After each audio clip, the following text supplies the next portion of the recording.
Dr. Zakir Naik is banned in UK, in Canada, in Malaysia, in Indonesia. Some reports said he's banned in 3 countries, some reports said he's banned in 5 countries, some said 7 countries, some said several countries. The fact is that technically and officially, I am only banned in 1 country, that is UK. And we'll come to it later on. There's no other country that I'm aware of where I got an official letter or information that I have been banned to enter that country.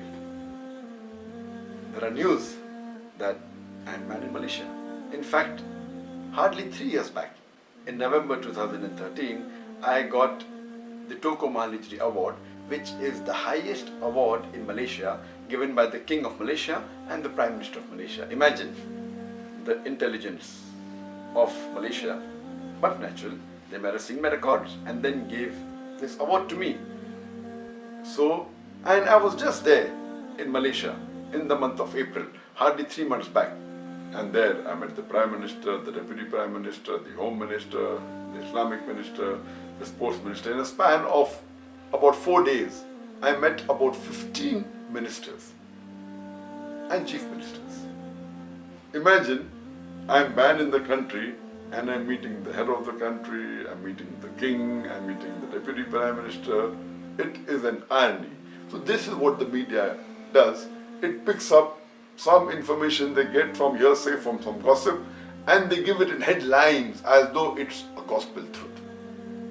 Regarding my ban in UK, the only country which technically I am banned and officially am banned is UK. And to tell you correctly, the word banned is not appropriate because in UK, banned means the person who's banned, his lectures cannot be heard on the radio, on the television, his books cannot be sold. That is the meaning of ban. The right technical word for the UK is I am excluded.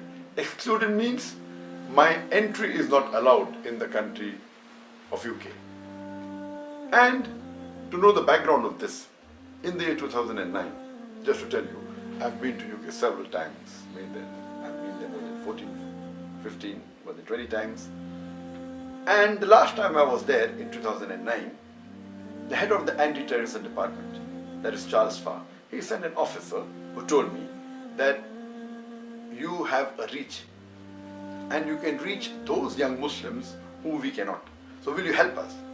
And I told them, I'm most willing to help you as long as you guarantee me 2 things. Number 1, you should not ask me to do anything against the Quran, which is the word of Almighty God, and the Sahih Hadith, which is the saying of Prophet Muhammad, peace be upon him. And they agreed.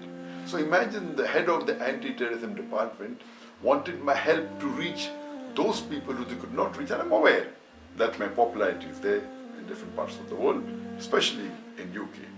But just a few months later, in the year 2010, the Labour Party, which was ruling, it lost the election, and the Conservatives came to power.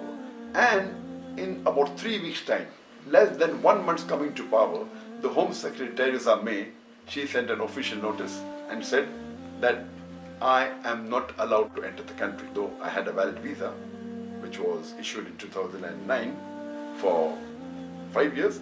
It was a multiple entry visa, and it said that I am not conducive to the society of UK.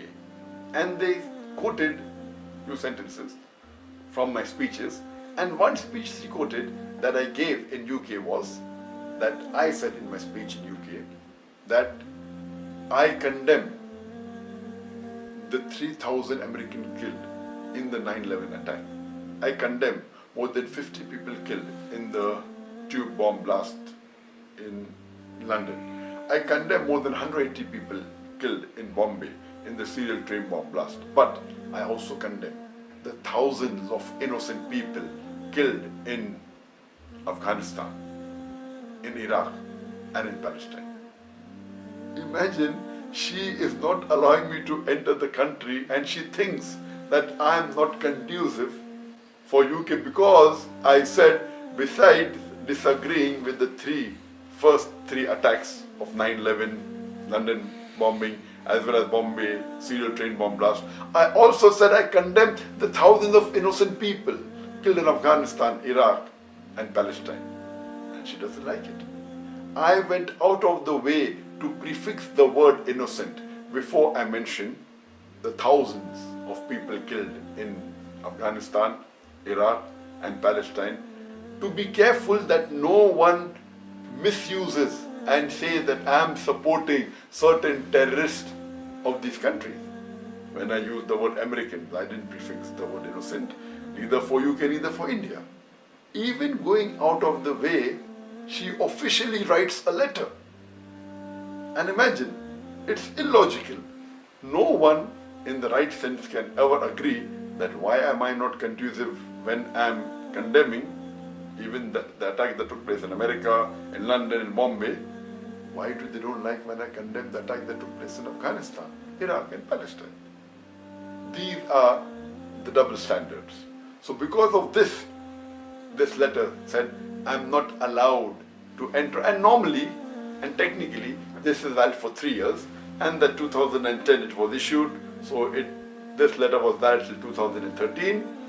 So technically, I can apply for a visa for UK. As far as all the other countries in the world are concerned, I don't know of any other country in the world where I have been banned.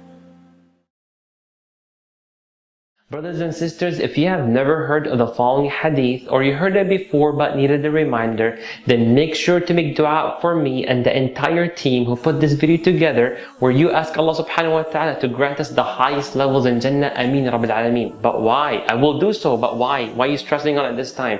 Because you're about to learn an absolutely amazing hadith and an amazing action item. Are you ready for it? Bismillah. Rasulullah sallallahu alayhi wa sallam said, and don't forget to say sallallahu alayhi wa sallam, this hadith is sahih, is authentic, and the references can be found below.